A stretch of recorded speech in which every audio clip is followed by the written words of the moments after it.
भास्कर शेठ, मंत्रिमंडळ विस्तार झाला आहे, पण या विस्तारात नाराजीच्याच बातम्या जास्त येत आहेत. अनेक ज्येष्ठांना डावललंय, अनेक इच्छुक होते त्यांना डावललंय. विशेषतः भुजबळांची नाराजी ही सध्या चर्चेचा विषय. असं आहे की मुळामध्ये 2022 साली ज्या वेळेला हे महायुतीचं सरकार आलं असं म्हणतात, ते सरकारच मुळामध्ये शिवसेना म्हणजे उद्धव बाळासाहेब ठाकरे यांची शिवसेना फोडून आणि त्याचबरोबर आदरणीय शरदचंद्रजी पवारसाहेब यांचा पक्ष फोडून हे सरकार सत्तेवर आलं. जरूर भाजपाचे 105, 106 आमदार निवडून आले होते, परंतु 99ची किंमत, 99चं महत्व आहेच, परंतु त्याच्यामध्ये एक जोपर्यंत येत नाही किंवा त्याच्यामध्ये बेरजेला जमा होत नाही तोपर्यंत 100 हा आकडा पूर्ण होत नाही. त्यामुळे भाजपानं हे लक्षात ठेवलेलं दिसत नाही की त्यांचे 105 म्हणून जास्त होते, पण जोपर्यंत एकनाथ शिंदेनी 40 आमदार शिवसेनेचे फोडले नव्हते तोपर्यंत त्यांना सत्तेवर जाता आलेलं नव्हतं. आता त्यांचं एवढं पाशवी बहुमत आहे आणि त्यामुळं काही लोकांना घ्या, काही लोकांना घेऊ नका अशा पद्धतीचं ठरवण्याचं काम हे या मंडळींनी केलेलं आहे. आणि त्यातूनच मला असं वाटतं की काही जुन्या जाणत्या लोकांना, सिनियर लोकांना डावलण्याचं काम झालेलं आहे आणि त्यांच्यामध्ये प्रचंड अशी नाराजी आहे. भुजबळ साहेबांच्यामध्ये जशी नाराजी आहे तशी सुधीरभाऊ मुनगंटीवार हे देखील नाराज आहेत, अन्यही काही मंडळी नाराज आहे आणि म्हणून नाराजीचा सूर हा निश्चितपणे आहेच. भुजबळ असं म्हणतायत, जहां नाही चैना वहां नाही रहना, असे भुजबळ साहेब म्हणतात की जहां नाही चैना वहां नाही रहना.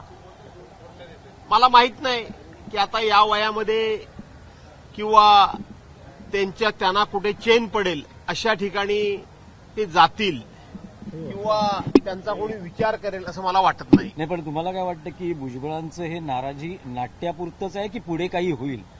भुजबळ साहेबांचं नाराजी नाट्यातून काय होईल हे म्हणण्यापेक्षा काहीतरी पदरात पाडून घेण्याकरता किंवा काहीतरी पदरात पडलं तर त्यांना शांत राहावं लागेल. आजच्या घडीला कोणालाही कुठल्याही प्रकारची नाराजी ही व्यक्त करण्याच्या पलीकडे काहीही हातामध्ये राहिलेलं नाही.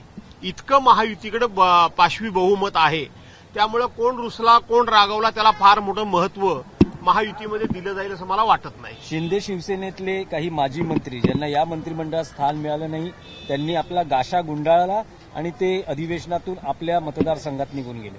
मला माहित आहे कोण कोण गेले ते. शिंदेंच्याकडून ज्यांना मंत्रिमंडळामध्ये स्थान मिळालं नाही ते गेले गाशा गुंडाळून.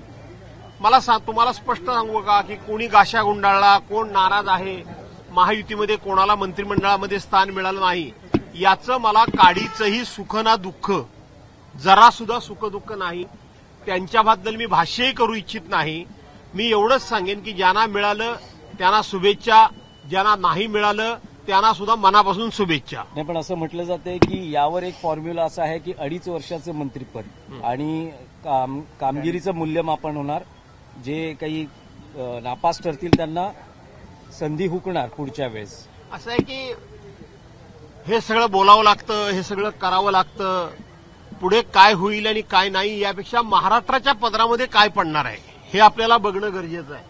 कोणाच्या पदरामध्ये, त्यांच्या महायुतीच्या मित्रपक्षांच्या पदरामध्ये काय पडतंय, त्यांच्या मित्रपक्षाच्या आमदारांच्या पदरामध्ये काय पडतंय याचा विचार आम्हाला करण्याची गरज नाही. तर महाराष्ट्राच्या पदरामध्ये काय पडतं हे पाहणं गरजेचं आहे. परंतु नुकतंच जर आपण बघितलं असाल तर काल सप्लिमेंटरी बजेट हे महाराष्ट्राच्या पटलावर ठेवलं गेलं. 36,000 कोटी, आपल्या 36,000 कोटी रुपयाच्या पुरवणी मागण्या याच्यामध्ये ठेवण्यात आलेल्या आहेत. आतापर्यंत ही दुसरी पुरवणी मागणी झाली आहे, अजून मार्च महिन्यातली पुरवणी मागणी येणार आहे आणि म्हणून एकूण बजेटच्या मला वाटतं 50% ह्या पुरवणी मागण्या जाणार आहेत. त्यामुळे महाराष्ट्राचा आर्थिक डोलारा हा पूर्णपणे आता कोसळण्याच्या स्थितीमध्ये आहे. खातेवाटप अद्याप झालेलं नाही. मुख्यमंत्री म्हणाले 2 दिवसात खातेवाटप होईल, अजूनही खातेवाटप झालं नाही. खरं तर हे मंत्रिमंडळ खरं मंत्रिमंडळ आहे का? हे मंत्रिमंडळ म्हणण्यासारखं शपथ घेतली म्हणून मंत्रिमंडळ स्थापन झालं असं म्हणता येत नाही. तर सुरुवातीला सुद्धा 3 मंत्र्यांनीच फक्त शपथ घेतली आणि आमचं मंत्रिमंडळ स्थापन झालं आणि त्याच्यावर विश्वासदर्शक ठराव आणला. सुदैवानं म्हणा दुर्दैवानं म्हणा त्या दिवशी मी सभागृहामध्ये नव्हतो, त्या दिवशी जर मी सभागृहामध्ये असतो तर या मंत्रिमंडळाच्या विश्वासदर्शक ठरावावर घटनात्मक तरतूद काय आहे, कायदेशीर तरतूद काय आहे आणि हे खरं मंत्रिमंडळच अस्तित्वात आलेलं नव्हतं कसं, हे मी सभागृहाला आणि महाराष्ट्राला दाखवून दिलं असतं. परंतु पाशवी बहुमताच्या जोरावर सगळा नियम, कायदे, कानून हे धाब्यावर बसवले जात आहेत. आज राज्यपालांच्या अभिभाषणावर माझं भाषण आहे, तिथं मी हे सगळं विस्तारानं बोलणार सुधीर भाऊ म्हणाले काल माझं यादीमध्ये नाव होतं, माझं मात्र नाव जे आहे ना कापलं गेलं आहे. मी सुधीरभाऊ मुनगंटीवार यांची त्या ठिकाणी प्रतिक्रिया बघितली. मलाही आश्चर्य वाटते की सुधीरभाऊ मुनगंटीवार सारख्या माणसाचं मंत्रिपदातून नाव कापलं जावं, याचा अर्थ यांचे पक्षामध्ये शहकाटशे सुरू आहेत हे स्पष्ट होतं. सर, कालपासून अजितदादा जे आहेत नॉन आहेत, काल त्यांनी दांडी मारलेली आहे अधिवेशनात दिसले. माझ्या माहितीप्रमाणे काल अजितदादा हे पूर्ण दिवस बंगल्यावरच होते, त्यांच्या निवासस्थानीच होते. पण तरी देखील बाहेर बोर्ड लावला गेला होता की दादा उपलब्ध नाहीत. मला माहित नाही, भुजबळ साहेबांच्या रागाला बळी पडायला नको, भुजबळ साहेबांचा राग हा ओढवून घ्यायला नको. भुजबळ साहेबांसमोर समोरासमोर आलं तर भुजबळ साहेबांचा राग उफाळून आला तर भुजबळ साहेब कोणत्या स्तराला जातील हे सांगता येणं कठीण असल्यामुळेच अजितदादांनी काल नॉट रिचेबल राहण्याचा निर्णय घेतला असावा असं मला वाटतं. भास्कर साहेब, महायुतीचं झालं, महाविकास आघाडीचं काय? विरोधी पक्षनेता ठरतोय का? उद्धव ठाकरे आहेत नागपुरात. आज आमचे पक्षप्रमुख उद्धवसाहेब ठाकरे नागपूरमध्ये आलेले आहेत. मला अशी खात्री वाटते की ते आज शिवसेनेच्या वतीनं कोणाला विरोधी पक्षनेता करायचं त्याचं पत्र देतील. सिनियर तुम्ही आहात, सिनियर मोस्ट तुम्ही आहात, ही संधी तुम्हाला मिळेल असं वाटतं? आता मला ही संधी द्यायची की न द्यायची ही पूर्णपणे उद्धव साहेबांच्या हातामध्ये आहे. पण माझा आग्रह मात्र निश्चितपणे की ही शिवसेनेनं संधी सोडू नये. शिवसेनेला ही संधी आहे. सत्ताधारी पक्ष आणि अध्यक्ष सुद्धा विरोधी पक्षनेतापद नेमण्याच्या मूडमध्ये दिसत आहेत. त्यांचा फार काही विरोध दिसत नाहीये, कारण त्यांच्याकडे पाशवी बहुमत असल्यामुळं लोकशाहीचा सन्मान म्हणून ते विरोधी पक्षनेतेपद देतील असं वाटतं. आणि म्हणून ही आमच्या शिवसेनेनं संधी सोडू नये एवढंच मी सांगतो. तुम्हाला विधानसभा अध्यक्षांकडून काही संकेत आहेत का की विरोधी पक्षनेता दिला जाईल या सभागृहाला? आम्ही महाविकास आघाडीचे नेते म्हणून राज्याच्या मुख्यमंत्र्यांना भेटलो होतो. राज्याच्या मुख्यमंत्र्यांनी स्पष्टपणे संकेत दिलेले आहेत की विरोधी पक्षनेता नेमण्यासंदर्भात आम्ही गांभीर्याने नक्की विचार करू. आणि त्यानंतर विधानसभा अध्यक्षांचा सुद्धा मी बाईट बघितला.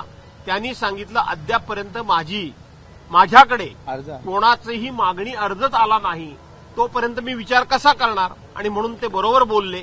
आम्ही त्यांच्याकडे आमची मागणी ठेवली पाहिजे आणि मागणी ठेवल्यानंतर ते काय निर्णय घेतात त्याच्यावर भाष्य करणं.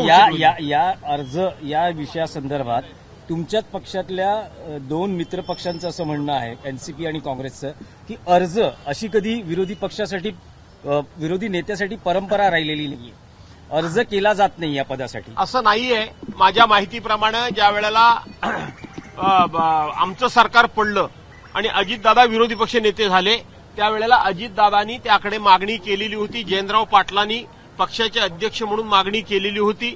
त्यानंतर अजितदादा पलीकडे सत्तेमध्ये गेले. त्यानंतर विजय वडेट्टीवार विरोधी पक्षनेते झाले. त्याही वेळेला त्यांच्या पक्षाच्या वतीनं मागणी केली गेली होती. त्यामुळे अशी मागणीची प्रथा नाही असं अजिबात नाही. अर्ज करणे, अर्ज म्हणजे मागणी, दुसरा अर्ज याचा अर्थ काय? मागणी करणे, पत्र देणं, विनंती पत्र देणं अध्यक्षांना, ते द्यावंच लागतं. अर्ज करणार मला माहित नाही. उद्धव साहेबांच्या त्यांनी निर्णय घ्यायचा, मी निर्णय घ्यायचा नाही. विधान परिषदेचा सभापती ठरवण्याची शक्यता आहे. उद्धव साहेब आलेले आहेत. उद्धव साहेब आज संध्याकाळी आमची बैठक घेणार आहेत.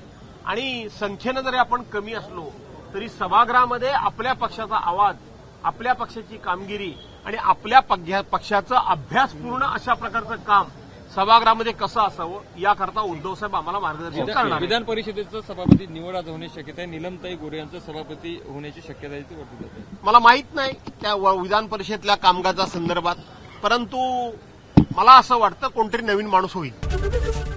एबीपी माझा, उघडा डोळे बघा नीट.